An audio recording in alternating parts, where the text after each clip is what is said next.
semua anak yang lahir suci bersih. Apa maksudnya? Semua anak yang lahir, siapapun dia, baik dia terlahir dari rahim wanita yang baik atau wanita yang tidak baik, baik anak itu lahir dari lelaki yang baik atau wanita yang baik, sama anak semua yang lahir dari rahim siapapun, anak itu baik, suci bersih dari Allah SWT.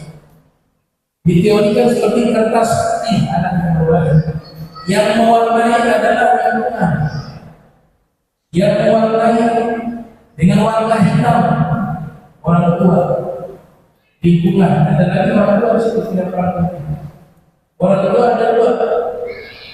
Ada orang tua yang melahirkan anak tersebut, dan ada orang tua yang mendidik. Itu para guru. Mereka menjadi posisi yang ketiga adalah mertua. Tiga inilah yang disebut abahukum, orang tua orang tua ini. Di pondok pesantren lingkungan sudah kesalahan. Mereka berada di lingkungan yang baik dan pihak berhasil. Nah, teori yang melakukan dua hal tersebut namanya konvergensi. Konvergensi itu bahwa lingkungan dan faktor genetik serta pendidikan punya pengaruh besar dalam membentuk karakter seorang manusia, terutama anak-anak. Yang kedua, di pondok pesantren mereka mendapatkan komunitas atau teman-teman yang insya Allah baik. Saya tidak berani mengatakan semuanya baik. Yang namanya oknum di semua tempat ada. Ya. Tapi dasarnya di pesantren sudah memasukkan ke pesantren itu garansi dari Nabi kita Muhammad SAW. Orang itu sudah mendapatkan kebaikan, baik orang tua maupun anak. Karena yang menggerakkan hati dia, terutama orang tua, ketika ini memasukkan anaknya ke pondok pesantren, yang menggerakkan hati orang tua itu Allah. Dan Nabi katakan, "Ayyuhillah bihi khairu yufaqihu fiddin." Hadis riwayat Muslim. Siapa yang Allah inginkan kebaikan, Allah berikan orang tersebut memahami ilmu agama. Jadi Nabi mengatakan kebaikan. Seorang orang tua sudah punya niat saja ingin memasukkan anaknya ke pondok pesantren dengan dia mengatakan ini paham tentang ilmu agama. Nabi katakan dia sudah disebut orang baik, sudah ada kebaikan di dalam dirinya. Ditambah anaknya lagi udah khairah. Nah, kebaikan ini hanya ada di pondok pesantren, bukan di zaman sekarang. Kenapa? Karena komunitas di pondok pesantren semuanya dijawab punya tujuan yang sama, visi misi yang sama, baik santri maupun orang tua. Dan Nabi memberikan pesan kepada kita bahwa faktor sahabat juga punya pengaruh besar. Seseorang bisa menjadi baik bukan hanya sebab lingkungan saja, bukan hanya sebab pendidikan, bukan hanya sebab faktor genetik, tapi juga faktor sahabat dekat itu juga punya pengaruh besar. Nabi menginstruksikan al-mar'u ala dini khalilihi falyanzur ahadukum man khalil. Seseorang mengikuti agama saudaranya, maka pilihlah sahabat terbaik dari Muhammad SAW. Perhatikan dengan siapa kalian menjadikan orang tersebut. Jadi kalau dalam saya tidak ada, kalau kamu mau tahu karakter orang tersebut, tidak perlu tanya kamu bagaimana sih orang. Tapi cukup kamu lihat dia bergaul sama siapa. Kalau dia bergaul sama komunitas orang, ya pasti dia bergaul dengan para perampok. Dia pasti dia bergaul dengan komunitas orang-orang yang senang ilmu agama. Jadi seperti itu. Itu bukan teori dari saya, itu syair yang sangat terkenal dan hikmah di atas. Dan kalau seseorang itu jangan kami tanya, Haji, taruh di muka. tapi apa? Was'al an qarinihi. Fa kullu qarinin bil muqarini yaqtadi. Tapi kamu lihat dengan siapa dia bersahabat. Karena seseorang pasti mengikuti sahabatnya. Itu dalam pepatah. Yang ketiga, manfaat pondok pesantren di era globalisasi saat ini, yaitu mereka mendapatkan ilmu agama dan pembinaan akhlak yang mulia. Ini sebenarnya kewajiban orang tua. Orang tua yang wajib untuk mengajarkan anak-anaknya tentang kewajiban di dalam ilmu agamanya. Hukumnya wajib. Thalabul ilmi faridatun ala kulli muslim. Menuntut ilmu hukumnya wajib bagi setiap muslim. Tapi karena orang tua juga sibuk, ada punya kerjaan. Orang tua juga mungkin ada yang basically tidak memperdalam ilmu agamanya, tapi alhamdulillah punya kesadaran bahwa anaknya jangan sampai tidak paham tentang ilmu agamanya, maka mereka masukkan ke pondok pesantren. Kewajiban orang tua gugur saat itu, gugur. Yang bertanggung jawab pondok pesantren. Jadi sekarang kita yang bertanggung jawab dari sekian ratus anak-anak ini, kita yang menanggung kewajiban itu. Orang tua sudah selesai kewajibannya, kecuali liburan balik ke rumah. Tapi selama anak-anak itu di pondok pesantren, kewajiban pondok pesantren untuk menyalurkan, mentransfer ilmu-ilmu agama yang hukumnya wajib, dan juga membina akhlak mereka menjadi mulia. Ini keuntungan besar. Belum tentu ada di sekolah-sekolah umum, ya. Mohon maaf. Sekolah-sekolah umum belum tentu ada membina, mengajarkan ilmu agama yang wajib-wajib, ya. Di sekolah umum belum ada. Saya juga penasehat di beberapa sekolah, YPI, Yayasan Perguruan Islam. Saya selaku penasehat di sana. Mulai dari SMA Islam, SMP Islam. Saya penasehat di sana. Saya tahu persentase ilmu agama yang diajarkan hanya berapa persen. Tapi kalau di pondok pesantren dengan sistem salaf seperti ini, kita ajarkan semua ilmu yang wajib, bukan hanya ilmu yang wajib, ilmu yang sunnah, yang fardu kifayah pun diajarkan, apalagi yang wajib. Ilmu nahwu sorof itu fardu kifayah atau sunnah. Ilmu wajib 3, ilmu akidah, ilmu fikih, ilmu akhlak. Ini diajarkan. Jadi orang tua senang di rumah, nggak ada beban hukum. Kalau dibiarkan masa bodoh, selama itu tercatat dosa. Jika anak ini tidak mendapatkan ilmu, tidak mendapatkan pengetahuan agamanya, bisa dituntut di yaumil qiyamah. Tidak main-main. Tapi sekarang sudah dimasukkan ke pesantren, kewajiban itu gugur. Tanggung jawab pondok pesantren membina, mendidik. Ini satu keuntungan, dan ini harus lewat proses belajar, ya. Kata sahabat Abu Darda, la yakunu almar'u aliman hatta yakuna muta'allimah, wa la yakun bil ilmi alimah hatta yakuna bihi amilah. Tidak mungkin seseorang bisa faham ilmu kecuali dia harus belajar. Gak ada dia duduk-duduk santai-santai tahu-tahu dia faham dia. Sekalipun dia anaknya kiai, anaknya habaib, yang kakeknya ulama, yang buyutnya ulama, bahkan wali-wali, tapi kalau pendidikan ini tidak diajarkan, dia tidak bisa ilmu itu datang. Dia harus dengan perjuangan, dengan mujahadah untuk menuntut ilmu. Ini keuntungan besar bagi orang tua. Yang keempat, kewajiban agama, hak-haknya Allah sudah gugur bagi orang tua ketika memasukkan anak ke pondok pesantren. Orang tua gak repot lagi setiap hari menyuruh anak sholat. Orang tua punya kewajiban memerintahkan anak sholat sekalipun anak itu belum balik. Kalau gak disuruh, berdosa. Karena apa? Membiasakan anak itu untuk tidak menjaga kewajibannya, sholat 5 waktu terutama. Makanya Nabi sebutkan dalam hadis riwayat Abu Daud, muru auladakum bisolah wahum abna'u sab'a. Perintahkan anak-anak kalian sholat usia 7 tahun. Usia 7 tahun belum balik, belum wajib. Bagi anak itu belum wajib sholat 5 waktu.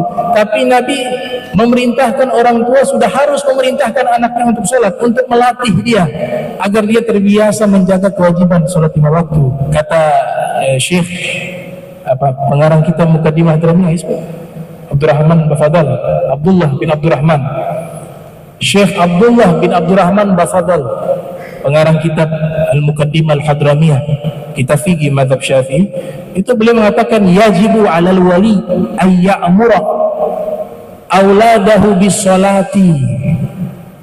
Pakai kalimat yajibu, wajib bagi seorang orang tua atau wali memerintahkan anaknya sholat walaupun usia anak itu masih 7 tahun. Wa kadza fis shaumi, kata Syekh Nawawi Bantani, begitu juga memerintahkan mereka puasa di bulan suci Ramadan. Sudah harus ada perintah walaupun anak itu belum wajib, tapi puasanya tidak perlu sampai maghrib karena mereka belum wajib. Latihan setengah hari sebagaimana dulu orang tua-tua dulu begitu. Itu memang perintah agama. Jangan menganggap wah mereka masih anak-anak belum wajib. Salah itu. Nabi sudah tentukan umurnya 7 tahun sudah harus memerintahkan salat 5 waktu maupun dengan puasa di bulan suci Ramadan. Kalau 7 tahun sudah ada perintah itu, berarti umur 6 tahun sudah mulai mengajarkan. Karena tidak mungkin 7 tahun langsung sholat, dia belum tahu cara Fatihah. Jadi tuntutannya sebelum usia 7 tahun, ini anak sudah harus hafal Fatihahnya. Ini anak sudah tahu cara berwudu ini. Ini anak sudah tahu cara sholat. Itu usia 5-6 tahun sudah mulai diajarkan. Nah ini alhamdulillah anak-anak yang masuk ke sini mereka sudah diperintahkan bahkan diatur jadwalnya untuk sholat 5 waktu. Bahkan bukan hanya sholat 5 waktu yang wajib, sholat sunnah juga diharuskan bagi mereka. Sholat tahajud, sholat duha, sholat tasbih, baca azkar, zikir-zikir, membaca Al-Quran, menghafal Al-Quran, menghafal hadis Nabi. Ini nikmat terbesar. Seandainya semua orang tua ini tahu hakikat ini, sekolah-sekolah yang lain kosong. Ini pesantren semuanya penuh. Cuma begitulah, barang mahal biasanya tersembunyi. Ya. Sekolah-sekolah umum ratusan juta dihabiskan. Mereka masuk ke luar negeri tidak peduli berapa harganya, yang penting anak ini masuk sekolah berlevel internasional. Tapi di situ gak ada ilmu agama, gak ada nilainya di hadapan Allah, gak ada manfaatnya. Nah ini sekedar taujihat ya, bahwa Allah sudah memilih bapak-bapak, ibu-ibu, Allah yang gerakkan hatinya untuk memasukkan anak-anak ini ke pondok pesantren. Maka selanjutnya diteruskan, jangan berhenti di tengah jalan. Nanti sudah matang ilmunya silakan, yang mau jadi dokter, dokter yang faham fikih, dokter yang faham tentang ilmu Al-Quran, dokter yang faham hadis. Yang mau jadi insinyur silakan, insinyur yang faham fikih, insinyur yang faham hadis, insinyur yang faham tentang ilmu Al-Quran, insinyur yang punya akhlak yang mulia, dan seterusnya. Itu silakan. Tapi di antara anak-anak misalnya harus ada satu yang jadi ulama, karena ini mahal. Jangan semuanya dokter, dan juga jangan semuanya ulama, kasih bagi-bagi. Akan tetapi ilmu wajib itu tetap harus ada, ilmu basic tadi. Itu yang ketiga. Yang keempat sekaligus yang kelima, saya biar ringkas karena waktu mereka terisi dengan hal-hal yang bermanfaat. Itu di pesantren. Di pesantren itu diatur mulai dari jam 4 subuh sampai mereka tidur malam. Dijadwal. Semua jadwal itu yang ada di pondok pesantren, ini bukan jadwal pondok pesantren semuanya. Itu adalah jadwal ulama. Jadwal hidupnya ulama di rumah juga seperti itu. Bangun jam 4 atau jam setengah 4, diawali dengan sholat malam, sholat tahajud. Setelah itu membaca wirid. Setelah itu sholat subuh berjamaah. Habis sholat subuh berjamaah membaca zikir. Setelah itu sholat sunnah syuruk, sholat duha. Kemudian waktu yang terisi kosong diisi dengan belajar, mengaji, membahas ilmu, sampai balik lagi ke waktu malam. Itu bukan jadwal pesantren. Itu jadwal hidup seorang mukmin sejati. Itu jadwal hidup seorang ulama yang hakiki. Ditambah kalau kerja ada, tapi jadwal ini yang pokok-pokok ini gak boleh ditinggal. Sholat witirnya, sholat tahajudnya, dan seterusnya. Ini sudah terisi. Waktu mereka waktu yang bermanfaat. Nabi mengatakan ini kualitas muslim yang baik, kata Nabi Muhammad SAW. Ini ditanya orang muslim yang baik itu seperti apa? Nabi jawabnya sederhana, gak panjang-panjang. Min husnil islamil mar'i tarkuhu ma la ya'ni. Dari bagusnya keislaman seseorang, kata Nabi, dia meninggalkan segala sesuatu yang tidak bermanfaat bagi dirinya. Kalau itu tidak bermanfaat untuk urusan apa? Urusan nafkahnya, urusan kerjanya, urusan agamanya. Selain itu gak ada manfaat, ditinggal. Yang diobrolkan masalah kerjaan. Kerja ini ibadah, ya. Thalabul halali faridatun ala kulli muslim, kata Nabi. Mencari rizki yang halal hukumnya wajib bagi setiap muslim. Berarti ibadah. Nabi katakan yang halal wajib. Wajib ibadah. Obrolan yang manfaat, obrolan ilmu. Obrolan tentang maslahat dunianya, mencari rizkinya. Jangan mengobrolkan orang lain, menggosip, menggunjing, itu gak ada manfaat. Menonton acara-acara yang mengajarkan kita jadi jahat. Acara-acara apa tuh? Gosip-gosip, acara-acara memfitnah sana sini, acara-acara membongkar aib seseorang, itu gak ada manfaat. Dan anak-anak ini gak boleh sampai menonton hal-hal itu. Kalau boleh jangan nonton televisi kan.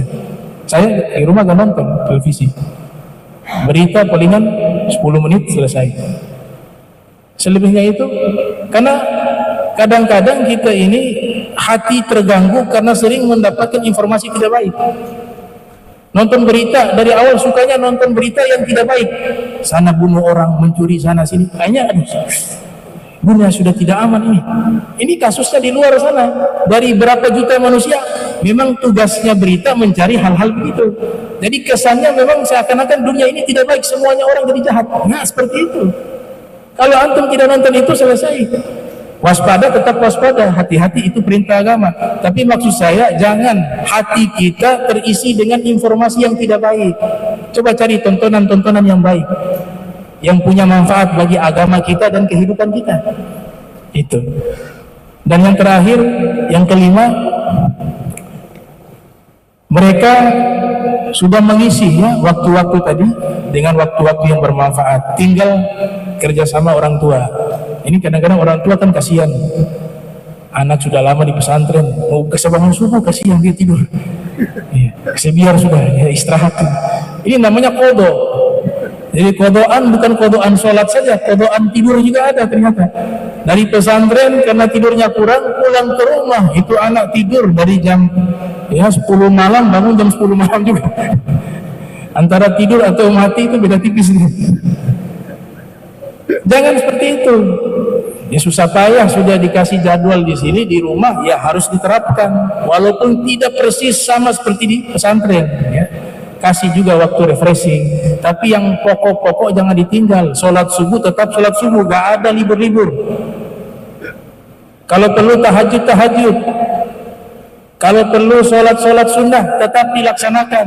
Belajar tetap ada waktunya, begitu. Jangan mengedepankan rasa kasihan di pesantren sudah lama. Sudah nak biar sudah tidur. Biar yang abah jangan kasih bangun kasihan ibu, kasih puas sudah di lama gak tidur ya. Kasih puas dulu, nanti dia balik pesantren lagi kan setelah tidur lagi. Salah itu bukan namanya tarbiyah. Memang mendidik sesuatu itu tidak menyenangkan, namanya pendidikan, tarbiyah, ya. Dan hukum ini, hukum Islam yang sudah Allah atur tidak akan melampaui batas kemampuan manusia. Sudah disetting, manusia pasti mampu, muslim pasti mampu menerapkan itu. Tidak mungkin tuh. La yukallifullahu nafsan illa wus'aha. Allah tidak pernah menetapkan hukum di luar kemampuan hambanya. Dan itu justru apa? Memberikan dampak yang baik. Orang kalau bangun tahajud, ini saya dia jaga tahajud, kemudian sholat subuh berjamaah. Yang tinggal samping masjid, dekat masjid, ahsan sholat jamaah di masjid 5 waktu. Kalau rumahnya jauh ya sudah di dalam rumah dengan keluarganya, tapi yang dekat masjid diusahakan sholatnya di masjid. Orang yang menjaga sholat tahajud dan sholat subuh, ini saja nih istiqomah. Tentu 5 waktu ya, tapi yang ini tidak pernah dia tinggal. Itu masalah sebesar apapun tidak akan membuat dia stres. Jiwanya sudah tenang kalau dia istiqomah. Itu. Jadi sholat itu membantu kejiwaan, mengobati penyakit-penyakit jiwa. Itu sholat itu. Nabi memberikan garansi siapa yang sholat tahajud madradatun lidah, penyakit itu akan dihilangkan oleh Allah. Tentu dia laksanakan dengan baik. Nah ini mungkin pesan dari kami pondok pesantren, agar anak-anak ini juga di orang tua kawal juga aktivitasnya di rumah, ya kewajiban-kewajibannya tetap dijalankan. Nah, insya Allah kalau ini berlangsung terus-menerus, nanti pada waktunya mereka terbiasa sehingga hal itu sangat ringan, tidak menjadi sesuatu beban. Tapi itu butuh turul zaman, proses waktu yang cukup panjang sampai jiwanya itu terbiasa dan menyatu dengan kewajiban-kewajiban agamanya, dan puncaknya sudah bukan menjadi beban tapi menjadi kenikmatan di dalam beribadah. Ya justru tidak beribadah itu dia rasa kurang. Ya, karena orang yang mengerjakan kewajiban macam-macam model, ada yang sekedar menggugurkan kewajiban, ya sudah datang yang penting sholat sudah wajibnya hilang. Itu level paling awam. Tapi ada level orang-orang yang kewajiban ini, sholatnya, baca Al-Qurannya sudah bukan beban, bukan dia kerjakan menggugurkan kewajiban, tapi memang ingin mendapatkan kenikmatan, bisa bermuajahah, bermunajat, bisa berinteraksi dengan Allah Subhanahu Wa Taala, ya bisa berinteraksi dengan Nabi Muhammad Sallallahu Alaihi Wasallam. Nah itu butuh mujahadah. Ya, man lam yastahid fil bidayah lam yasil ila nihayah, kata ulama. Kalau di fase awal tidak sungguh-sungguh, maka bagaimana mungkin dia bisa mencapai puncaknya, akhirnya gitu. Jadi itu mungkin yang saya bisa sampaikan.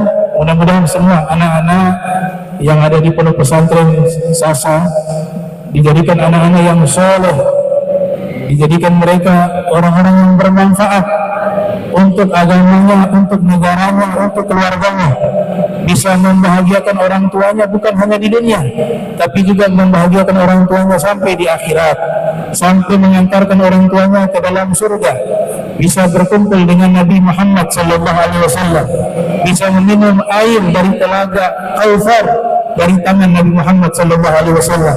Amin ya rabbal alamin. Allahumma jam'ana hadza jam'an marhuma wa tafarraqana ba'da tafarruqan ma'suma wa la taj'al minna wa la minna syaqiyya wal mahruma. Allahumma nafih qulubana an ta'alluqi min dunak waj'alna min qaumin tuhibbuhum wa yuhibbuna. Subhanaka bihamdika asyhadu an astaghfiruka wa atubu ilaik. Wa sallallahu ala sayyidina Muhammad wa ala alihi wa sahbihi wa baraka sallam. Wa lafu minkum wassalamu alaikum warahmatullahi wabarakatuh.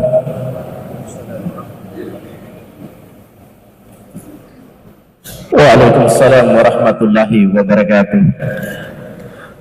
Terima kasih kepada Mudirul Ma'had Al-Harad Sasa Al-Habib Abdurrahman bin Kamil As-Sajjaf.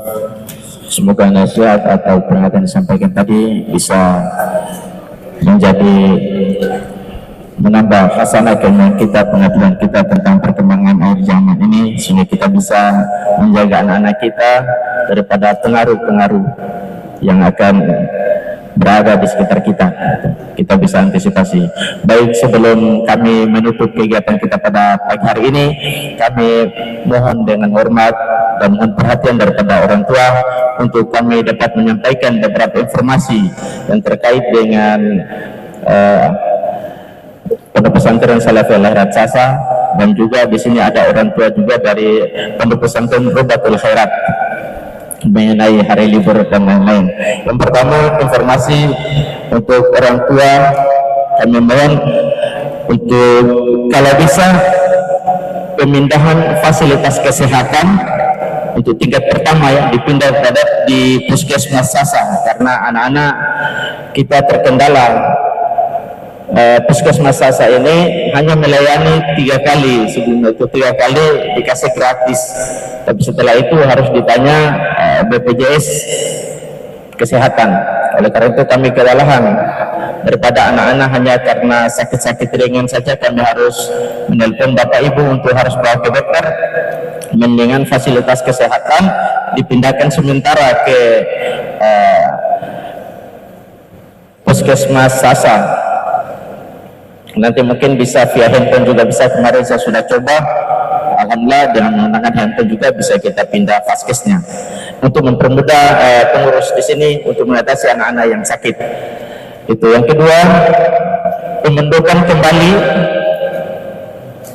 insya Allah pada tanggal 12 April 2025. Jadi hari ini setelah kegiatan anak-anak bisa tiba pulang dan kembali mondok pada tanggal 12 April. Jadi liburnya sampai pada tanggal 11 April saja ya, bukan 12 April. Nanti ada tanya lagi di grup. Untuk informasi itu cukup jelas kami sampaikan juga melalui surat resmi di grup. Yang ketiga, untuk santri kelas 3 Ustaz agar bisa memperhatikan informasi di grup karena akan ada pengumuman simulasi ujian nasional. Nah ini penting ini untuk yang kelas 3.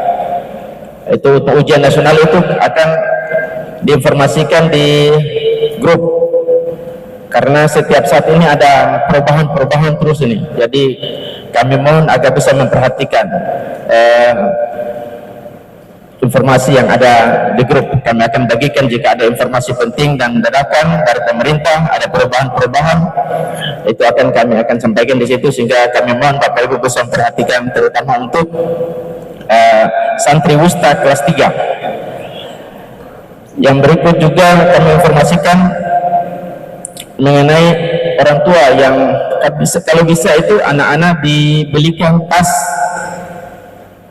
untuk menjaga mereka punya kitab-kitab yang sering kalau sudah bawa ke kelas ke sini nanti ada sebagian ada di kamar mandi, sebagian ada di, nah itu sangat disayangkan. Kalau dikasih tas sama mereka mungkin bisa terjaga. Dan juga untuk air minum, tempat air minum itu kalau bisa disediakan. Memang di sini kelihatan Bapak Ibu kelihatan dekat, tapi kalau anak-anak ini kan kita pacu mereka dengan waktu. Kadang-kadang ada yang sudah tegang, nah, langsung tidak mau lagi minum air di sana di galon, air galon yang sudah disediakan, tapi langsung menuju tempat wudhu. Airnya apa? Sakit perut. Ini kami berulang kali yang kewalahan nanti Ustadz Chen setiap saat bolak-balik, Ustadz Norman bolak-balik di puskesmas. Yang berikut lagi kami informasikan mengenai makan bergizi. Sementara ini tidak kami lanjutkan ya karena ada sesuatu dan lain hal. Dan juga Bapak Ibu mungkin mendengar mengenai PIP, Program Indonesia Pintar, yang sedang viral akhir-akhir ini di pondok pesantren maupun di sekolah-sekolah dasar sanawiyah maupun di luar itu sering terjadi permasalahan. Pondok pesantren Salafiyah Al Raksasa pernah 1 kali kami ajukan untuk program Indonesia Pintar, dan itu yang saat ini sudah lulus. Namun mudaratnya jauh lebih banyak karena ada beberapa santri menggunakan uang tersebut untuk membelikan handphone, dan itu disembunyikan, kita temukan di kamar dan akhirnya santri tersebut kita keluarkan. Jadi sangat gas. Oleh karena itu kami hentikan, dan kemarin ditanya dari Kemenak juga, saya bilang setelah koordinasi dengan pengurus inti kami tidak ajukan lagi. Oleh karena itu Bapak Ibu mendengar mengenai PIP di luar yang digontok-gontokan orang tua ke guru-guru, mohon maaf, di pondok pesantren kami tidak ajukan, sehingga insya Allah tidak akan ada masalah lagi ya, dengan ada saling curiga lagi, wah ini pondok tidak kasih tahu informasi. Nah, kami di sini cukup teliti hal-hal termasuk sumbangan-sumbangan yang kami tanyakan dulu yang tidak syar'i, karena kami terima tapi kami tidak berikan kepada anak-anak Bapak Ibu karena kami takut, kami menjaga hafalan mereka.